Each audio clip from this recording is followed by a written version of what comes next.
They graft cherries onto rootstocks, scions onto rootstocks. They hold them at about 45 degrees. So the question comes, well, why, Bob? Why such a cool temperature? And the answer is cherry buds are very big. And if they start to move or pop before there's a grafting union, they can quickly exhaust what little amounts of moisture is in the scion, and then the graft fails. But if they're kept at a cool temperature, the graft will callus, but the buds won't move until there's a union established. So this is why things like that are. So for this, we need some some of this narrow gauge masking tape, about a piece maybe about 6 to 7 inches long.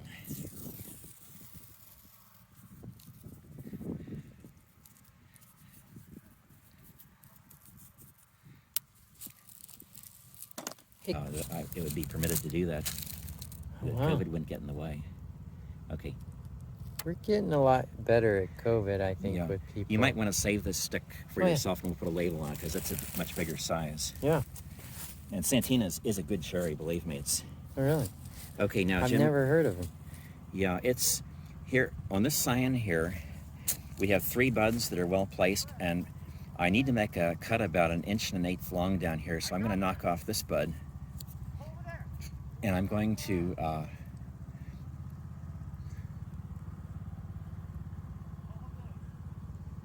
I'm going to make my cut here. So given that there's more moisture in the tree than there is in the scion, I'm going to start here.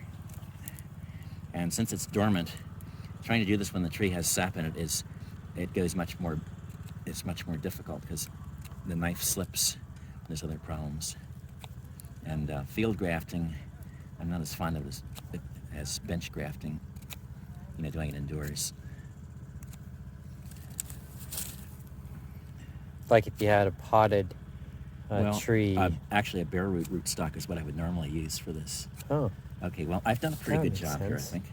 And then I make a back cut here, and I'm going to break that off so it doesn't sprout through the masking tape.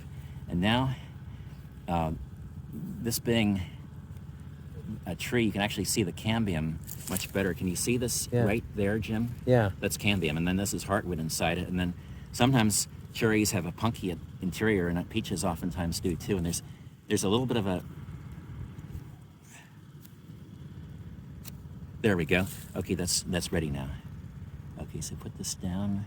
We put the cut 1/3 of the way down from the top here, or we call it the toe, to the heel, and then we dig in with a knife and then we gently wiggle the knife through to make a tongue. See? Yeah, I see what you're doing. All right, and then we have to do the same thing on the scion.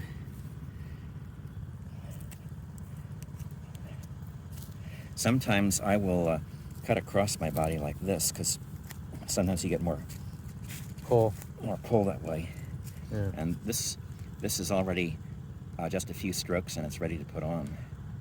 Again, I make a back cut, and then I make another tongue here. This is it's slightly smaller in diameter, so what we do is we match the cambia on one side, and then the other side just kind of can't be matched. So this is a real-world graft because the two aren't perfectly the same diameter. So where's that tape? Did I drop it? I think you put it back here. Oh, no, it's right there. Oh, okay. It's like, where is it? Yeah, okay, so now this is not just beneficial for you, but it's also beneficial for me because it's been a long time since I've tried to field graft cherries in early spring. It looks pretty good. Yeah, it does. Fits right in there. I feel pretty confident about this, that it would take. And then on the back side here, if we can match the cambia a little bit on one side, that's also good. So I think this is a pretty good graft, actually. Let's try and move it down a little bit here. Yeah, I like that.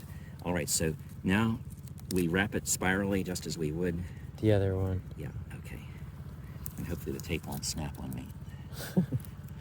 It, with that masking tape, it's sometimes not as durable. Well, that's true.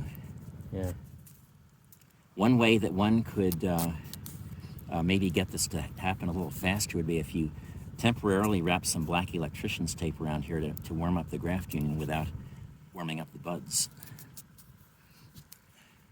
But I have not tried that. But oh, I see what you mean, because it would hit the sun. Yeah, that's right. And the sun would give it a little bit more warmth because it's would black. speed the healing process. So we try and cover all this.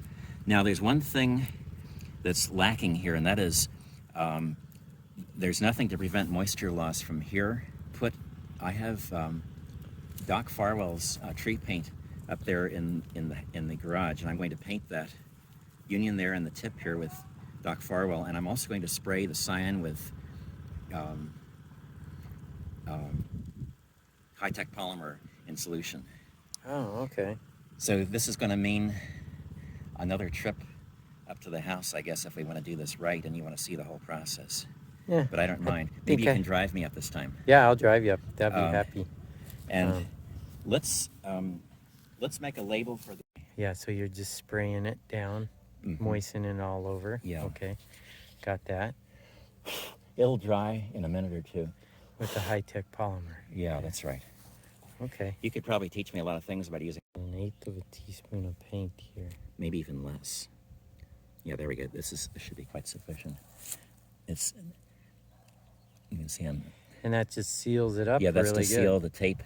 And then probably in another 4 or 5 months, and especially before fall, the cyan will start to swell quite a bit because of it'll be pulling sap back from the leaves back to the branch here. So this will probably increase in size by a factor of at least 2. So do you then take it Then off, you or slit does the it tape just... with like a box cutter. You'd slit down the tape and you'd peel it off carefully so you don't tear the bark off, which would be bad. But if you left this on for a year, it probably wouldn't hurt, but ultimately it does need to be slitted and removed. Yeah.